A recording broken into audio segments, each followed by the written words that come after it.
생각에 관한 생각이라는 책이 있습니다. 다니엘 카너먼이라는 사람이 쓴 책인데요. 2011년에 저자가 인간이 생각하는 방식에 대해서 연구하여 출판한 책입니다. 그는 행동 경제학의 시조라고 불리는데 2002년에 심리학자 최초로 노벨 경제학상을 수상했습니다. 수상 소감을 이렇게 말했어요. 저는 고정관념에 기초한 인간의 사고와 편향성에 대해서 연구했습니다. 인간이 모두 비합리적이라고 말하는 것은 아니지만 합리성이라는 개념이 매우 비현실적입니다. 저는 합리성이라는 개념 자체를 부정하고 싶을 뿐입니다. 이렇게 말하면서 그는 책에서 다양한 실험과 사례를 통해서 인간이 생각하는 방식을 두 가지로 구분합니다. 책이 이렇게 두껍습니다. 그래서 이게 엄청나게 많은 사례와 연구를 이렇게 심어놨는데, 그래서 이제 이렇게 사람들이 인정하는 정도 됐는데요. 사람의 사고하는 방식을 시스템 1, 시스템 2로 나눕니다. 그래서 시스템 1은 빠른 생각으로 뭘 보면 자동적으로, 직관적으로, 감정적으로 판단한다는 거죠. 그래서 사람의 얼굴 보면 저 사람 상태가 지금 어떻구나. 제가 보니까 얼굴이 지금 기쁨이 가득 차 계시군요. 뭔가 근심이 가득 차. 이런 것들을 직관으로 보고 아는 것으로 판단한다는 거예요. 시스템 2는 느린 생각이랍니다. 논리적이고 분석적이고 의식적으로 노력하는 거라죠.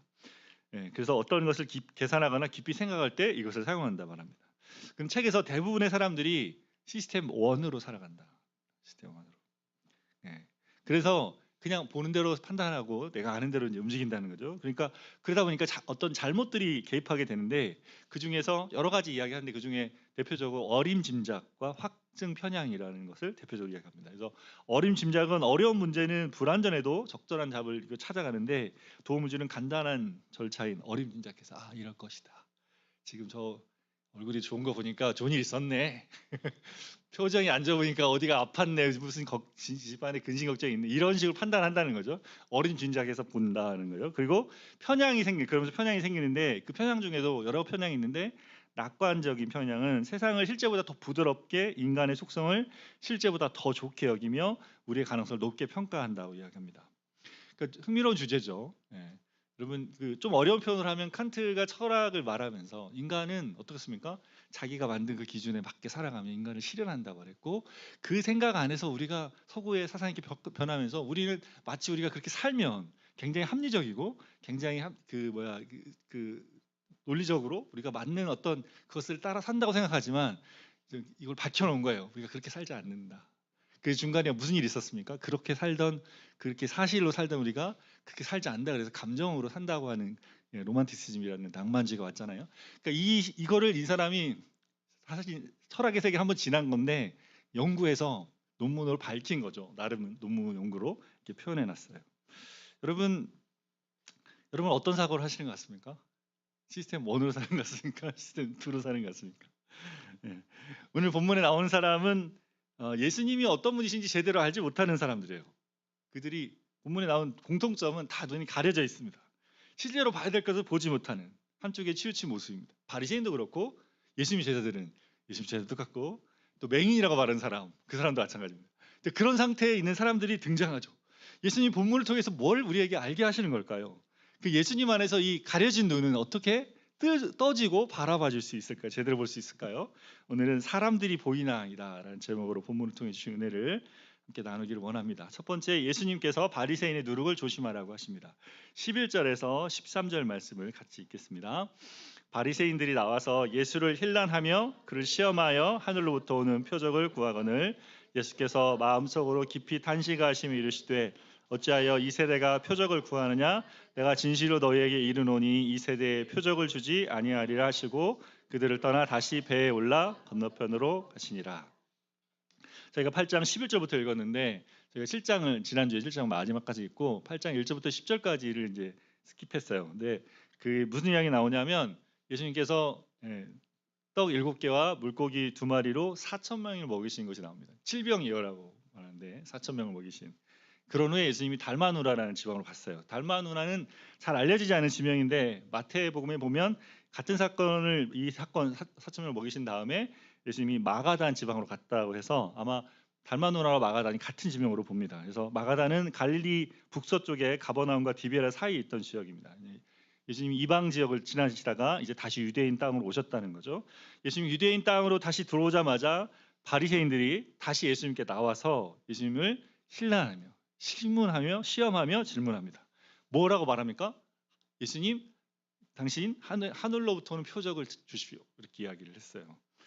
하늘로부터 오는 표적. 예수님이 지금 어떻습니까? 우리가 지금 계속 봤잖아요. 예수님이 하늘로부터 오는 표적을 계속 행했잖아요. 6장에 오병이 하고 지금 8장 앞부분에 뭐예요? 떡 7개, 보리떡 7개와 물고기 2마리로 4,000명을 먹이셨잖아요. 하늘로부터 표적이 계속 내리고 있잖아요.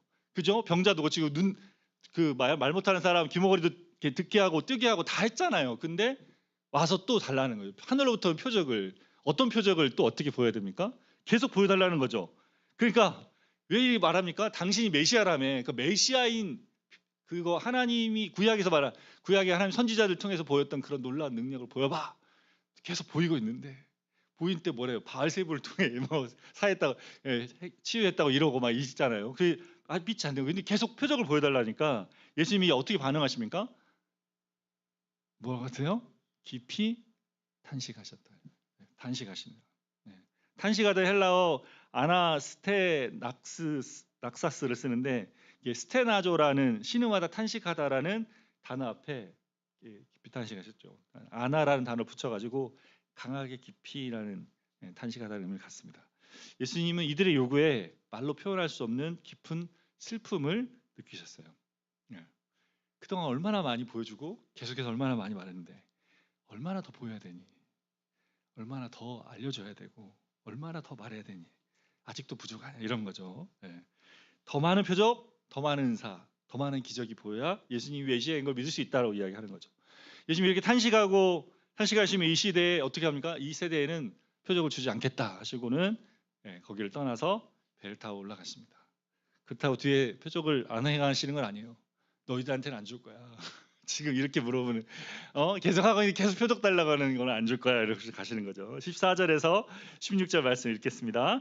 제자들이 떡 가져오기를 잊었음에 배에 떡 한 개밖에 그들에게 없더라. 예수께서 경고하여 이르시되 삼가 바리새인들의 누룩과 헤롯의 누룩을 주의하라 하시니 제자들이 서로 수군거리기를 이는 우리에게 떡이 없음이로다 하거늘. 배 타고 이동하는 중에 배에 떡이 부족했어요. 제자들이 떡을 챙겨오는 깜빡한 거죠. 우리 밥 먹고 예배 끝나고 식사하러 갔는데 밥이 안 돼 있으면 어떻게 됩니까? 오늘 제가 예전에 한번 그랬잖아요. 밥을 깜빡했어요. 이렇게 곤란한 상황이지 않습니까? 그런 상황이 된 거죠. 그 제자들이 보니까 떡이 몇 개 있어요? 하나밖에 없었어요.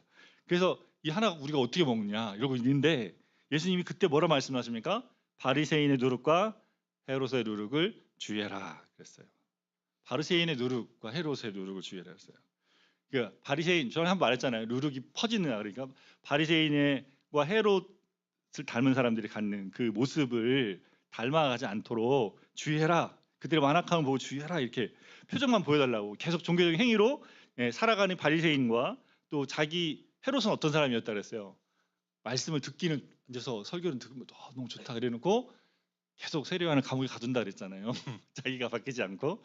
그런 헤롯의 모습, 이 사람 이 세대를 살아가는 그 이중적인 그 모습을 주의해라. 그 마음에 그 자리를 주의해라 그랬어요. 왜냐하면 그 놔두면 그게 퍼지기 때문에 주의해라 그랬어요. 예수님의 이 말씀에 제자들이 어떻게 반응했습니까? 17절, 18절, 21절 말씀 같이 읽겠습니다. 예수께서 하시고 이르시되 너희가 어찌 없음으로 승거리냐 아직도 알지 못하며 깨닫지 못하느냐 너희의 마음이 여졌냐 너희 눈이 있어도 보지 못하며 귀가 있어도 듣지 못하느냐 또 기억하지 못하느냐 이르시되 아직도 깨닫지 못하느냐 하시니라. 제자들이 예수님 말씀을 상의하고 있는데 제자들은 앞에서 뭐랬어요? 자기들이 지금 떡이 없어서 예수님이 누룩 이야기를 하신다. 예수님 지금 요점은 그 바리새인과 헤롯의 누룩을 주의하라고 하신 건데 자기들이 머릿속에 지금 뭐예요? 누룩을 들으면서 뭘 생각합니까? 떡을 생각해요. 우리가 떡을 안 가져온 걸 아시는 거야. 떡이 하나밖에 없는 걸 아시는 거야. 우리가 밥을 안 찌는 걸 아시는 거지. 그거 지금 혼내고 계시는 거지 지금. 우리가 놓쳤다고, 못했다고, 안 했다고. 그 머릿속에 그걸 생각하고 있는 거죠. 그 수근거리고 있는. 야, 네가 챙기라 그랬잖아. 왜 그거 안 했어? 그렇게 되게 깜빡이. 아니, 네가 챙기지 그랬어. 계속 이러고 있는, 수근거리고 있으니까 예수님 말씀. 지금 봐봐. 지금 가만히 있어봐. 너희 지금 떡 가지고 지금 이야기하는 거야? 자, 봐봐. 야, 너 진짜, 야, 생각을 해봐 좀. 야, 너희 지금 내가 얼마나 많이 알려줬니? 내가 얼마나 많이 가르쳐주고 보여줬어. 지금 이 배에 뭐가 있었어요? 폭풍이 우리 잃었잖아. 폭풍이 이런 거 내가 여기서 너희들이 나 왜 자냐고 깨워가 내가 잠잠하라 잠잠히 줬지. 그리고 봐 앞에서 오병이어 떡 5개 그지? 물고기 2마리를 5,000명 먹였잖아. 그리고 또 봐 내가 뭐 했어? 7병이요 떡 7개 물고기 2마리로 어떻게 했니? 내가 4,000명을 먹였잖아. 그럼 좀 생각을 해봐라. 어떻게 좀 생각을 해봐. 내가 지금 너희 집 있는 게 뭐 떡 하나잖아. 그럼 계산을 해봐. 내 떡 하나 그럼 떡 5개로 5,000명을 먹였고 7개로 7개로 4,000명을 먹였으면 적어도 8,000명을 잡고 어떻게 해야 한 500개 하나 갖고 500명 먹잖아. 여기 있는 사람 먹겠냐 못 먹겠니? 좀 생각을 해봐라. 이런 말 생각을 해봐라. 내가 먹을 수 있겠어 없겠어? 지금 생각을 어떻게 하는 거예요? 안 하는 거예요. 안 하는 거. 시스템 뭐가 작동하는 겁니까? 2가 아니고 1만 작동하는데 지금 없는 것만 보여. 없는 것만. 주님이 함께 하시면 없는 게 있는 게 생기는데 없어도 생기는데 먹을 거 걱정하지 해야 됩니까? 예수님과 함께 있으면 먹을 거 걱정해야 됩니까? 안 해야 돼요. 걱정하지 마. 염려하지 말라는데 지금 내가 다 먹인다는데 먹을 거 계속 걱정하고 있습니다. 어떻게 살지? 저한테 하는 말인데 어떻게 할지 걱정. 예수님 생각해봐 좀 계속 생각해봐 지금 어떻게 왔어 여기까지 먹였잖아 내가 여기까지 오게 했잖아 그거잖아요 그죠? 좀 잘 생각해봐라 그런 거예요. 그래서 아직 너희 눈이 있는데 보지 못하고 귀가 있는데 듣지 못하고 정말 기억하지 못하고 아직도 깨닫지 못하니 제자들이 해야 될 게 뭐예요? 거기서 떡 하나밖에 없네? 근데 우리한테 예수님 계시네? 해야 된다는 거예요. 우리가 못했네? 근데 주님이 계시지. 이거 해야 된다는 거지. 이걸 하라는 거예요. 이걸 봤으면 내 배 위에서 많은 일이 있었잖아. 그걸 봤으면 생각하고 배에서 내가 한 배 타고 있잖아. 배에서 굶지 않을 거야. 물고기도 많이 잡을 거야. 배에서 모든 일을 공급하시고 주실 거란 말이야. 예. 떡 안 가져온 것만 신경 쓰지 말고 너희가 못한 거 안 되는 거 그거 신경 쓰지 말고 예수님이 누군지를 생각하라는 거죠. 그래서 예수님이 뭐랬어요? 그래서 바리새인과 헤롯의 누룩을 조심하라 그랬어요. 누룩은 뭐라 했습니까? 아까 들어가 부풀어 오른단 말이에요. 그죠? 밀가루 반죽 안에 넣으면 반죽 전체에 퍼집니다. 그래서 그 상태로 반죽이 빵이 부풀어 올라서 빵이 맛있게 되죠. 근데 여러분 누룩이 오랫동안 거기 반죽 안에 있으면 반죽이 시큼해집니다. 누룩이 하는 일이 전분을 분해해 갖고 당을 분해하고 이산화탄소를 발생시켜서 부풀게 하는 거죠. 근데 이게 계속 분해할 거 아니에요? 그러면 당을 다 분해하고 나면 단맛이 사라지고 그래서 시큼하게 됩니다. 그러면 누룩의 활동도 약화되고 그 반죽은 구조가 무너지게 되죠. 원래 반죽의 원래 쓰려고 했던 형태가 안 되는 거예요. 예수님 말씀하신 포인트는 여기 있어요. 누룩은 보이지 않는 방식으로 작동합니다. 그 안에 자리하면 빠르게 퍼져요. 그러면서 단맛을 빨아들이기 시작합니다. 보이지 않는 방식으로 반죽 전체에 퍼져서 좋은 것이 사라지게 해요. 그래서 바리새인과 헤롯의 누룩을 조심하라는 건 뭡니까? 그들이 내면이 드러나 보이진 않지만 그들이 가진 생각과 그 마음이 영향을 미친다는 겁니다. 그들이 감춰진 그 모습이 영향을 미치면 그들이 가진 게 뭡니까? 외식하는 모습이죠. 자기들의 행동을 통해서 자기를 드러내고 영향력을 끼치려고 하는 그것을 영향받으면 위험하다는 거예요. 그것이 그 사람들의 행동의 동기였어요. 이들은 하나님을 잘 믿는 것 같았어요. 정말 열심히 믿는 것처럼 보이지만 그 동기가 뭐예요? 나를 드러내고 싶은 거지. 내가 이렇게 하고 있어. 난 이런 사람이야. 이걸 드러내고 싶은 게 이들의 동기였어요. 근데 그것이 보이지 않는 노력처럼 작동하게 되면 당분을 빨아들이고 결국 온몸에 영향을 미쳐서 내면을 망치게 될 거라는 거예요. 그래서 어때요? 예수님의 제자들이 마치 바리새인과 헤롯의 누룩에 영향을 받은 것처럼 지금 이렇단 말이에요. 이들이 예수님과 함께 있었지만 예수님을 믿지 않고 있죠. 예수님께 정말 관심은 없어요. 예수님이 어떤 분이신지, 예수님이 어떤 일을 하실 수 있는 분이신지, 예수님이 하신 말씀을 왜곡해서 정말 바리새인과 헤롯의 누룩을 조심하라고 했는데 머릿속의 생각은 빵 생각하고 있잖아요. 내 관심 있는데, 내가 마음이 있는, 말씀을 들으면서 떡을 안 가져와서 그렇다니까, 우리가 놓쳐서 그렇다니까, 이 생각을 하고 이런 생각을 우리가 한단 말이에요. 말씀을 듣고 나서 예수님 말씀 왜곡하고 내가 원하는 대로 가서 이거 말씀하셨나 봐, 막 이렇게 생각하는, 그게 뭐예요? 우리가 잘못하고 있는 그런 겁니다. 우리가 놓치고 있는 거죠. 그게 뭐예요? 바리새인과 헤롯의 누룩이 작동하는 방식입니다. 예수님 지금 예수님 함께 하시니 그것을 우리는 안전하다, 평안하다 이들은 여기고 있지만, 정말 예수님이 하신 말씀 하나도 생각하지도 않고 전혀 엉뚱한 걸 생각하면서 우리는 안전하다, 평안하다 이렇게 생각하고 있는 거죠. 죄의 누룩이 그렇게 우리 안에서 보이지 않게 작동합니다. 그게 작동하면 그것이 퍼져서 우리 내면을 차지하게 되고, 그러면 우리는 그것을 피할 수 없게 되고 우리의 내면에 좋은 것들이 갉아먹혀져요. 우리의 좋은 것들을 뺏어갑니다. 고린도 전서 4장에 가면 사도 바울은 이 부풀려진 마음, 누룩으로 이렇게 부풀려진 마음, 이것을 교만으로 표현하는데, 고린도전서 4장에서 이 말을 하고, 그리고 5장에 가면 이 누룩 비유를 통해서 누룩이 모든 것에 퍼져간다는 이 말씀의 비유를 통해서 교만이 누룩처럼 베풀어 오른 그 마음인 것을 이야기합니다. 그래서 고린도 4장에서 바울은 교만이라는 단어, 헬라어 단어를 푸시우라는 단어를 사용해서 이야기합니다. 이 단어 푸시우, 이게 부풀려진 마음이, 우리 심장이 마음이 부풀려져 가지고 가득 팽팽해 있는, 이 부풀려져 자기를 높이고 과장하고 드러내고 싶은 마음입니다. 계속해서 이 마음은 어떤 마음이냐면 자꾸 다른 사람과 자기를 비교해요. 그래서 비교하면서 뭐예요?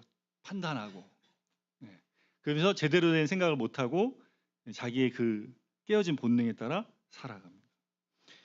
여러분, 이런 마음이 우리 안에 자리하면 이게 뭐예요? 바리새인의 누룩이라니까요. 자리하면 우리 영혼을 계속해서 갉아먹게 됩니다.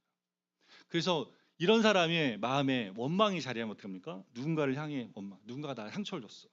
그게 배우자이든 그게 부모님이든 그게 자녀들이든 그게 누구 옆에 일하는 사람이든 누구든지 그 사람이 준 상처를 묵상하기 시작해요.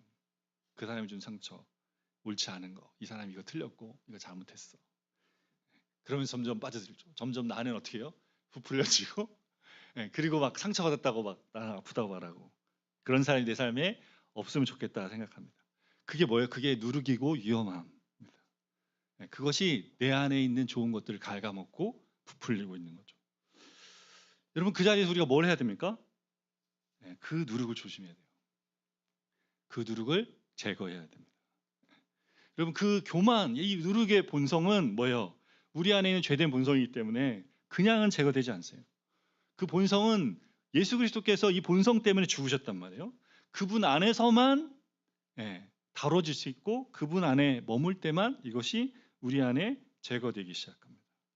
그냥 그분과 함께 있는 것은 안 되고, 우리가 그분 안에, 그분이 우리 안에 그분과 연합하는, 복음이 말하는 것을 받아들일 때, 복음이 예수님이 십자가에 죽으시고 부활하신 우리에게 주신 그 복음의 내용을 우리가 마음으로 받아들일 때만 우리에게 부풀려진 마음, 그 교만한 자리에서 예수 그리스도께서 죽으시며 그 자리를 함께 죽으시며 살려내신 그것이 내 안에 있다는 것을 믿고 그 안에 머물 때만 그 은혜가, 이 누룩이 제거되는 은혜가 우리 안에 자리하게 됩니다. 그래서 내 안에 부풀려진 이 판단하고 다른 사람에게 계속 그러고 있는 내 마음을 볼 때 어떻게 해야 돼요? 아, 주님, 이것이 누룩이군요. 이것이 위험한 거군요. 그래서 여기서 저는 누구에게 주님께로 갑니다. 주님 앞에 머물러 이 위험한 것이 나를 갉아먹지 않도록 주님 앞에 머물겠습니다. 그래서 바리새인의 누룩에서 노려지는 저 여러분 되시기를 바랍니다. 두 번째로, 예수께서 맹인의 눈을 단계적으로 뜨게 하신다입니다.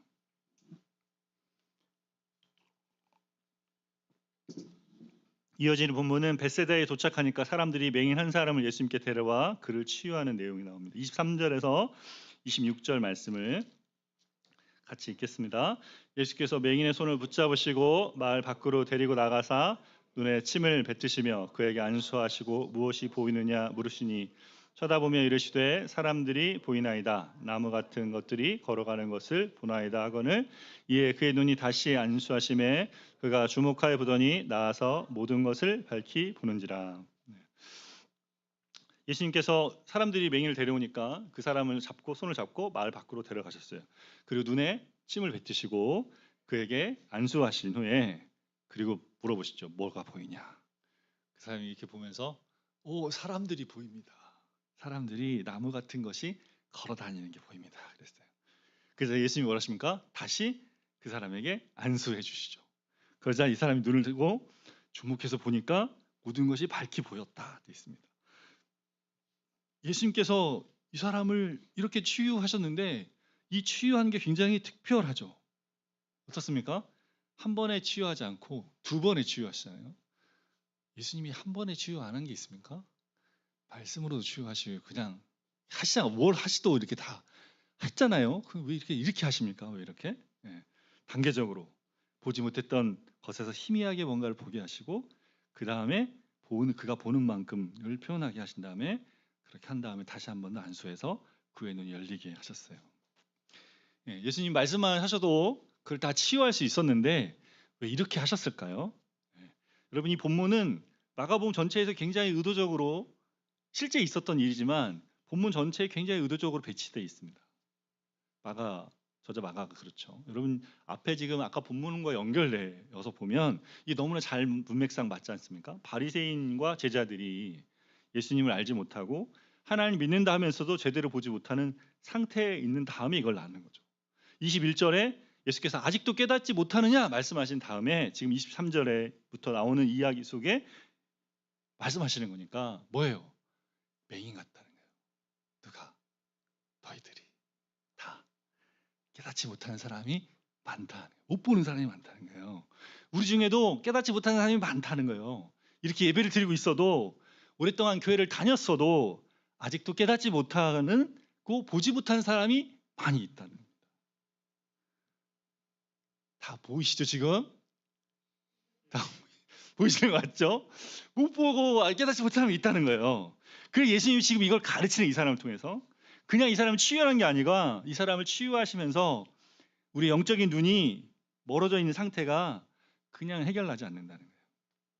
눈먼 상태는 예외가 없다. 종교인이든 비종교인이든 어른이든 아이든 남자든 여자든 예수님 대적하는 바리새인이든 심지어 예수님과 함께하는 예수님의 제자든 어떤 사람이나 다 영적으로 눈이 멀어 있다라는 겁니다. 본문은 그런 눈먼 것이 치료되는 것은 예수님을 통해서만 된다. 예수님이 손을 얹어주실 때만. 그러나 그게 단번에 되지 않고 단계적으로 되는 것을 보여주십니다. 우리 영적으로 눈먼 상태가 너무나 깊어서 한 번에 눈이 떠지는 게 아니고 단계적으로 점차적으로 예수님의 손길을 받으면서 점점점 되어진다는 걸 이야기하고 있는 거예요. 여러분 우리가 이것을 이해해야 돼요. 우리 신앙생활에서 이를 이해하는 게 굉장히 중요합니다. 이걸 이해할 때 어떻게 돼요? 나의 눈모름, 내가 지금 눈이 다 떠진 게 아니고 눈이 아직 안 떠졌구나. 그것도 알 수 있고 조금 그래도 조금 뭔가 보이는 거 있잖아요. 보여요. 전보다 안 보이는. 그 보이는 사람은 뭐예요? 다른 사람 어떻게 해요? 다른 사람에 대해서도 이해할 수 있는 마음을 갖게 되죠. 내가 눈 뜨기 전에 보였어요? 안 보였어. 아무리 누가 말해도 못 보는 거죠. 그 내가 좀 본다고 해서 누가 못 보는 사람, 너는 왜 못 보니? 이렇게 깨닫지 못하니 예수님 말씀하시지만 우리가 그 자리에 그렇게 판단하고 이렇게 할 수는 없는 거죠. 우리가 조급함을 가지고 내가 좀 이렇게 높은 마음을 갖고 우월한 마음을 가지고 그럴 수 없는 거. 우리가 복음 믿지 못했을 땐 우리도 그랬다는 거예요. 안 보이던 우리가 복음 안에 들어오면 어떻습니까? 안 보이던 내 모습이 보이고 세상이 보이고 옆에 사람도 잘 보이기 시작합니다. 그래서 쉽게 말하죠. 그것도 아직도 몰라? 그게 아직도 안 돼? 그게 중요한 걸 모르겠어? 이게 뭔지 우선순위가 어떻게 되는지 아직도 몰라? 이런 마음으로 말하고 싶은 마음이 들지만 잘해야 됩니다. 그럴 때 잘해야 돼요. 복음을 믿고 눈이 밝아진 건 뭐예요? 선물을 받은 겁니다. 이제는 내가 보지 못했다는 것을 아는 것을 이제 안다고 하는 것은 이제 내 눈이 조금씩 열리고 있다는 신호입니다. 그래서 선물로 받은 복음이 얼마나 큰 하나님의 은혜인가를 내가 이제 조금씩 인식하고 있다는 거예요. 마태복음 산상수훈에 보면 예수님이 다른 사람 보고 라가라 뭐냐 바보라, 너 바보야 이렇게 말하는 거가 뭐라 했어요? 살인하는 거다. 사람을 저주하는 게 잘못된 거라 그랬어요. 그 사람이 아직 영적으로 그렇게 말하는 사람은 아직 영적으로 자기가 보게 된 것의 의미를 잘 모르고 있는 거죠. 그 사람은 여전히 희미하게 보고 있는 거죠. 그래서 뭐예요? 이 사람 또 예수님께 가야 됩니다. 예수님께서 이 맹인의 손에 안수하시자 이 사람이 눈을 들어 보게 된 게 뭐예요? 뭐 봤습니까? 사람들을 봤어요. 사람들이 보이나이다 했어요. 근데 사람들이 어떻게 다닙니까? 나무처럼 다닙니다. 나무처럼. 사람들이 나무처럼 걸어 다닙니다. 걸어다니는 나무가 보인다. 마틴 로이드 존스 목사님은 이 본문을 설계하시면서 이렇게 하셔요. 몇 년 동안 자신이 갇혀 있다는 생각에 사로잡힌 사람들을 목사님 계속 만나면서 상담하시고 보면서 그런 사람들 계속 만난다는 거예요. 그들 중에 일부는 자기가 죄인인 걸 인정하기도 하고 하나님 필요한 자인 것을 고백하기도 하는데 여전히 자기의 죄를 보지 못하고 그 자기 삶에 갇혀 있는 그런 성도를 본다 이야기합니다. 여러분 이 사람이 예수님께 뭐라고 했어요?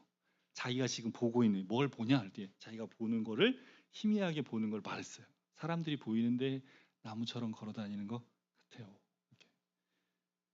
잘 보인다는 겁니까? 잘 안 보인다는 거예요. 제가 이 정도까지밖에 못 봐요라고 말하는 거죠.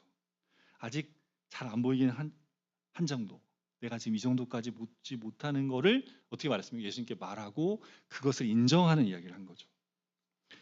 여러분 이 사람이 이렇게 말하지 않고 이렇게 안수했으니까 난 나가야지. 저 전혀 못 봤다가 이제 보는데 클리어하게 잘 보입니다.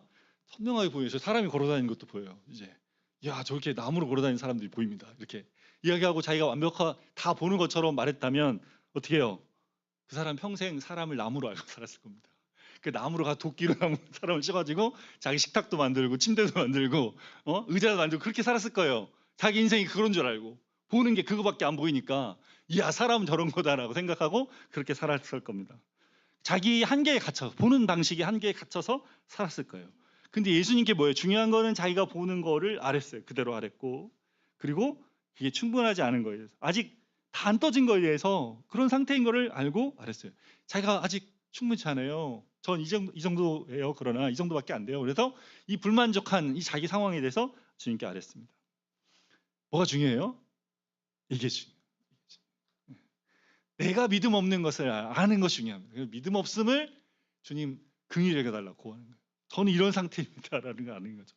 내 상태를 인정하고 인식하고 내가 아직 잘 모르는구나. 내가 아직 잘 못 누리고 있구나. 내가 계속 놓치고 있구나. 내가 계속 잊어버리는구나. 그래서 저는 이래요 라고 주님께 아뢰는 것이 중요한 거예요. 내가 그분이 주신 세상, 그분이 주신 정체성, 그분 안에 산다는 게 뭔지, 그분과 연합하여서 그분과 함께 산다는 것, 그분의 사랑을 받는다는 것, 실제로 누리지 못하는구나 라는 걸 인식할 때, 그런 자리를 보지 못한다는 걸 알 때 그 자리가 뭐의 시작입니까? 그 자리가 시작점, 우리 변화의 시작점.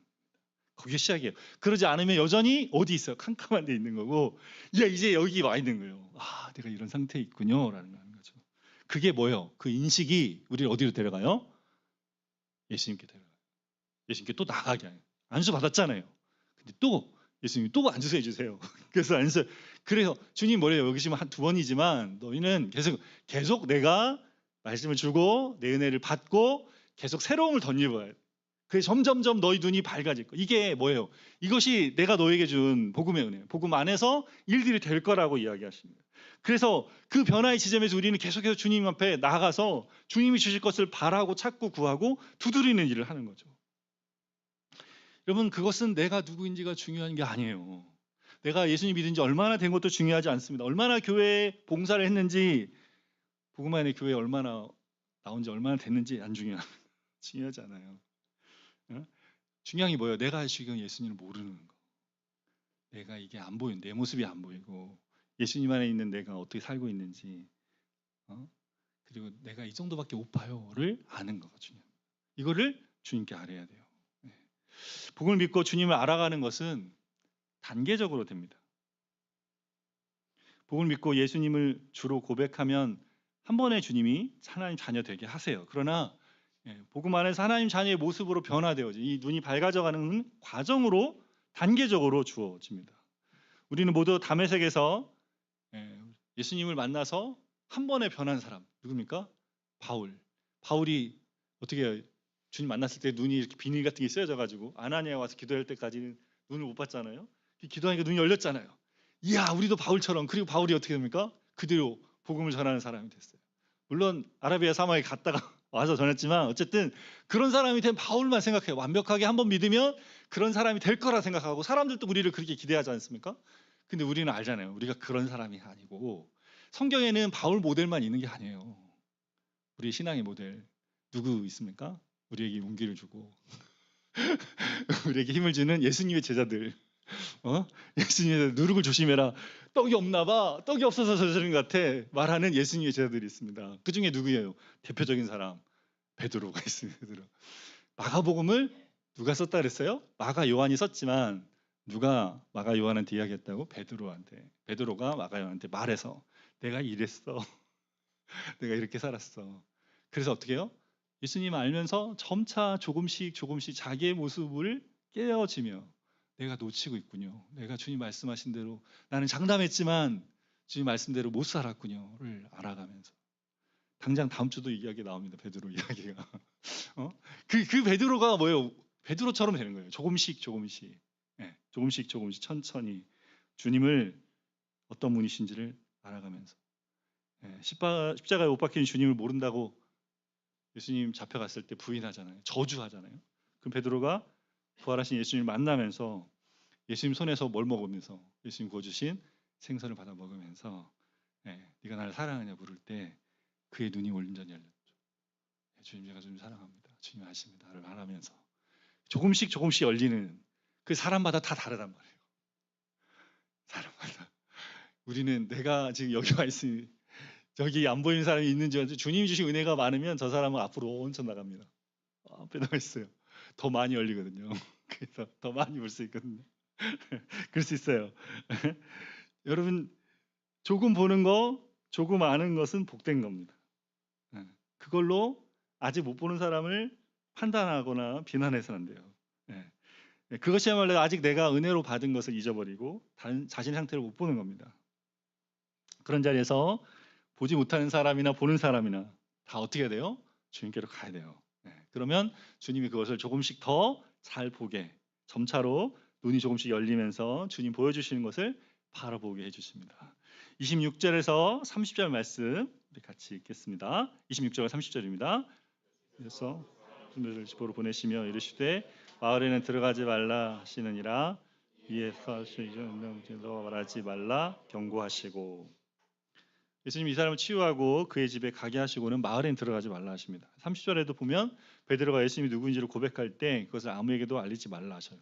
예수님이 계속 이렇게 기적을 베푸시고 치유하시고 회복한 다음에 사람들에게 그걸 말하지 말라고 제안하시죠. 이게 메시아의 그 사역적인 제안이라고 이야기하는데 예수의 숨음이라고 말하는데 지금 예수님은 십자가의 고난을 받으셔야 되잖아요. 그 받으시기 전까지 뭘 하셔야 됩니까?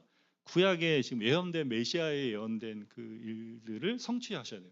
하나씩 이루셔야 됩니다. 그래서 지금 예수님 메시아로 왔고 하나님의 말씀이 성취되어야 한다는 것을 알리셔야 되는 과정이 필요했던 거죠. 그래서 그 과정까지의 시간의 그 자리를 나도록 준비시키는 겁니다. 그래서 제안하고 계셨습니다. 사실 근데 예수님은 이런 치유를 하실 때마다 표적을 보이실 때마다 예수님 자신을 그 자리에서 못 받고 계셨습니다. 왜냐하면 십자가에서 예수님께서 이루실 일, 예수님이 이루시고 이 사람에게 주실 일을 하고 계셨던 거죠. 십자가에서 사람의 눈을 뜨기 위해서, 맹인의 눈을 뜨기 위해서 예수님이 어둠으로 들어가셨어요. 마가복음 15장에 보면 예수님 십자가 못 박히실 때 제6시에서 9시까지 어둠이 내렸습니다. 9시에 예수님께서 하나님께 엘리 나마 사박다니 나의 하나님 어찌하여 나를 버리셨나이까 라고 외치실 때 그 십자가에 해가 가려져 세상에 어둠이 임했습니다. 캄캄해졌죠.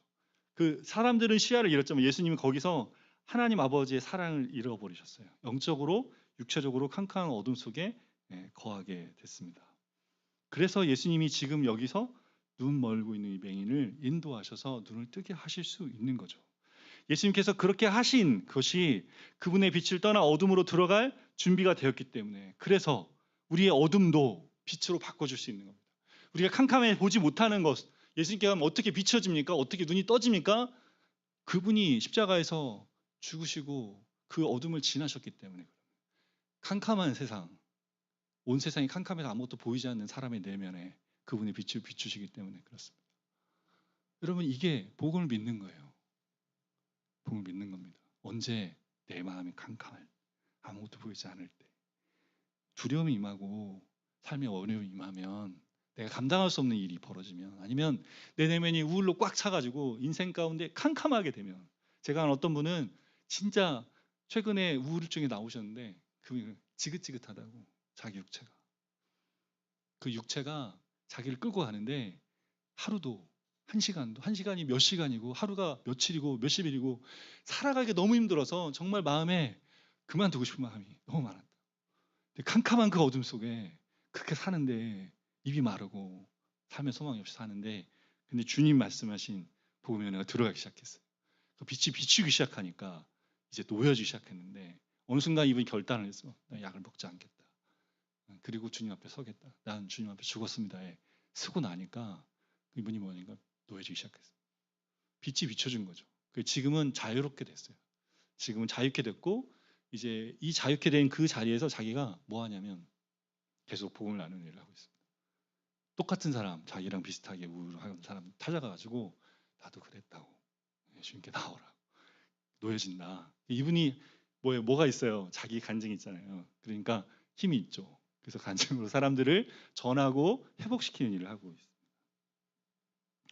있습니다. 주님께로 가면 주님이 우리를 위해 하신 일을 우리가 경험하게 돼요. 예수님이 우리의 십자가에서 이루신 일을 바라보고, 그것이 우리의 눈이 되고 우리의 실제가 되고 우리의 삶이 되게 하는 일을 주님이 하십니다.